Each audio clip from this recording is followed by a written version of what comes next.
कि घर में बच्चे हैं, स्टूडेंट्स हैं, कैरियर हैं, कि जब वो एग्ज़ाम के दिन आते हैं, right from school, early school, childhood, college, university, whatever it is, उसके बाद कैरियर एग्ज़ामिनेशन की जो स्ट्रेस है, इससे क्या-क्या लक्षण होते हैं, how to handle it and how to manage it?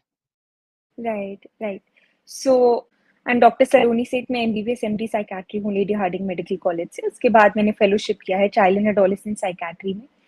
But ये जो सर बता रहे हैं, ये आई थिंक हर एज स्टेज पे एग्जामिनेशन रिलेटेड स्ट्रेस हर बच्चे को, एडोलेसेंट को, या इवन हम लेटर जो हायर स्टडीज करते हैं, हर इंडिविजुअल को ये इस एग्जाम स्ट्रेस से गुजरता ही है, जिसको हम टेस्ट रिलेटेड स्ट्रेस बोलते हैं। जी। सर, जैसे आपने बोला कि एग्जाम स्ट्रेस आजकल बहुत कॉमन है और पेरेंट्स और बच्चे काफी एक साथ इन चीज से गुजर रहे हैं। So I would say first of all कि जो भी ये टेस्ट या एग्जाम रिलेटेड स्ट्रेस है, ये एक नॉर्मल चीज है, ये एक नॉर्मल फिनोमिना है जो हर एक इंसान जिससे गुजरता है। It can be as simple as कि अगर हम भी हमने देखा होगा कि हम जब भी कभी पब्लिक स्पीकिंग करते हैं या फिर वी गो फॉर एनी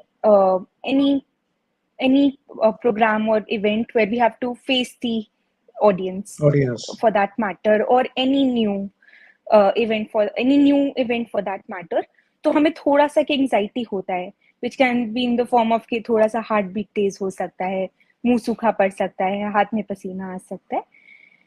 मैं बोलूंगी कि ये जो इनिशियली थोड़ी सी एंजाइटी हमें कुछ भी करने से पहले होती है, when we have to face an audience or when we have to give a test, is normal initially, right?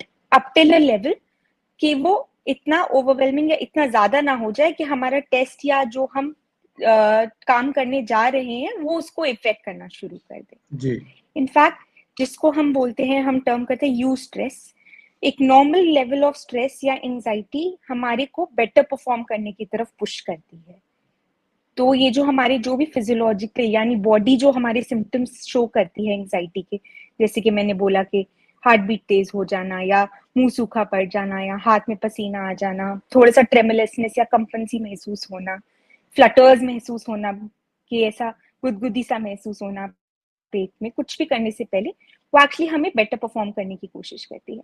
लेकिन जब भी कोई बच्चा या इंडिविजुअल जाता है और उसको ऐसा महसूस होता है कि वो बिल्कुल ही ऐसे नेगेटिव थॉट्स आने शुरू हो जाते हैं कोई टेस्ट देने से पहले कि मैं तो टेस्ट दे ही नहीं पाऊंगा, या मैं सारे आंसर्स भूल जाऊंगा, या मेरा माइंड ब्लैंक हो जाएगा, या तो ऐसे नेगेटिव थॉट्स आना, या फिर ऐसा असल में हो जाना कि जैसे ही वो टेस्ट में बैठे उससे पहले तो वो घर पे सब सही परफॉर्म कर रहा था, या फिर ट्यूशन में या डेमो टेस्ट, मॉक टेस्ट में सब अच्छा कर रहा था, लेकिन वहां जाके वो ब्लैंक हो जाता है या सिली मिस्टेक्स करना शुरू कर देता है या कॉन्सेंट्रेट नहीं कर पाता टेस्ट पे, because of that extra anxiety, that is called as the test or exam related anxiety or pressure.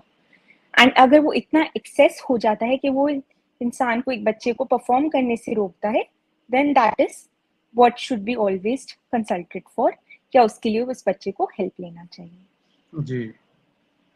दूसरा ये भी है, this is normal physiological part of life, part of at every step. Even कोई नई event करते हैं, कोई dance performance भी किसी ने करने हैं, तो थोड़ी देर के लिए फिजियोलॉजिकल स्ट्रेस तो होता है कि मैं कैसे परफॉर्म करूँ, like it's a good thing, that's a part of it. और जो एग्जाम के आज की डेट के अंदर देखा गया है कि टारगेट्स आर सेट कि 100% से कम तो मार्क्स चाहिए नहीं, that's by academics, by the parents, and every parents want कि his or her child should be 100%, which is practically I think not possible। और पर सिस्टम ऐसा बनता जा रहा है कि everybody has to lick it. और आमतौर पे देखा गया है कि जैसे राजस्थान में कोटा इंस्टीट्यूट है, वहाँ जहाँ बच्चे पढ़ने की तैयारी करते हैं, हायर एजुकेशन के लिए जाते हैं, तो मेरे ख्याल साल में 1-2 बार न्यूज़ तो आ ही जाती है कि somebody has done extreme step। How to manage all these things and what the reason for this? ये ऐसा क्यों हो रहा है? राइट। जी। सो जैसे आपने एक रीजन बताया सर कि सबसे कॉमन है कि इतना नहीं स्कोर किया तो ये अचीव नहीं होगा। सो सबसे पहला कॉज है जो आजकल का कॉम्पिटिटिव वर्ल्ड है उसमें कि इतना x% स्कोर नहीं किया, कट ऑफ स्कोर नहीं किया तो हम आगे कर ही नहीं पाएंगे। So that sense of fear of failure, या मैं अगर ये नहीं कर पाया तो मैं आगे क्या करूंगा, that is the most common cause जो हमें हर बच्चे में मिलता है फॉर सच ओवरवेलमिंग एंजाइटी कि वो परफॉर्म ही नहीं कर पाते हैं इवेंचुअली एग्जाम में जाके। सो वो फियर ऑफ फेलियर सबसे बड़ा कॉज होता है इस एग्जाम एंजाइटी या स्ट्रेस एंजाइटी के लिए, जो आजकल बच्चे इतना जिस चीज से गुजर रहे हैं। उसके अलावा सर जैसे हमने एक एग्जांपल दिया कि किसी भी हम इवेंट में या किसी भी जगह हम परफॉर्म करने जाते हैं तो हमारा एक ऑडियंस को लेके या जो भी हमारे को देख रहे हैं उनसे एक फियर आता है कि वो हमें जज करेंगे। So that fear of judgement is another. So एक फियर ऑफ फेलियर अपने आप से होता है कि मैं अगर नहीं कर पाया तो मैं आगे हायर स्टडीज में क्या करूंगा, वो इंटरनली होता है।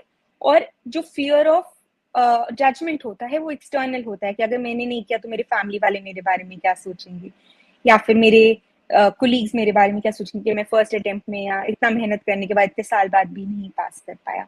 सो this fear of failure and fear of judgement are the two most common causes जो हम बच्चों से बात करते हैं तो हमें क्लिनिकल सेटिंग्स में मिलता है इतना ज्यादा एंजाइटी के लिए। उसके अलावा sir pressure from teachers, pressure from parents होता है। काफी बच्चे हमें बताते हैं कि हम तो एक्चुअली सही कर रहे थे बट हमारे पेरेंट्स और टीचर्स से ऐसे क्रिटिकल कमेंट्स आते हैं कि हम ठीक आवर्स पुट इन नहीं कर रहे हैं, या फिर जितना हम कर रहे हैं उतना हम परफॉर्म नहीं कर पा रहे हैं, या हमें कंपेयर करते हैं हमारे इस मेरे एक फ्रेंड से या मेरे एक सिबलिंग से कि उसने तो इतना अच्छा कर लिया, एक बार में अटेम्प्ट कर लिया, मैं नहीं कर पाऊंगा। तो उससे और सेंस ऑफ सेल्फ कॉन्फिडेंस या सेल्फ एस्टीम कम होता है, और जैसे सेल्फ एस्टीम या सेल्फ कॉन्फिडेंस पे फर्क पड़ता है तो उतना वो एग्जाम स्ट्रेस या एंजाइटी और बढ़ जाता है। तो एक साइकिल, विशियस साइकिल बन जाता है कि एक नेगेटिव थॉट आना शुरू होता है कि ये मुझे कंपेयर तो कर रहे हैं बट मैं उतनी तुलना में या उतनी कंपैरिजन में नहीं कर पाऊंगा। So that further increases the anxiety. So ये तीन मोस्ट कॉमन कॉजेज हमें मिलते हैं, fear of failure, fear of rejection and जो कंपैरिजन हमें फैमिली मेंबर्स से मिलता है। एक और बहुत कॉमनली हमें मिलता है कि कुछ बच्चे अपना ऑर्गेनाइज या प्लान ही नहीं कर पाते हैं, अपना टाइम टेबल या शेड्यूल बता दीजिए, चाहे कोचिंग का या जो ये ट्यूशंस पे जाते हैं, उस वजह से उन्हें इनफ टाइम ही नहीं मिल पाता है कि वो सिलेबस पूरा कर पाए। That also further increases their anxiety and at the end moment it leads to or causes what is called as the exam anxiety.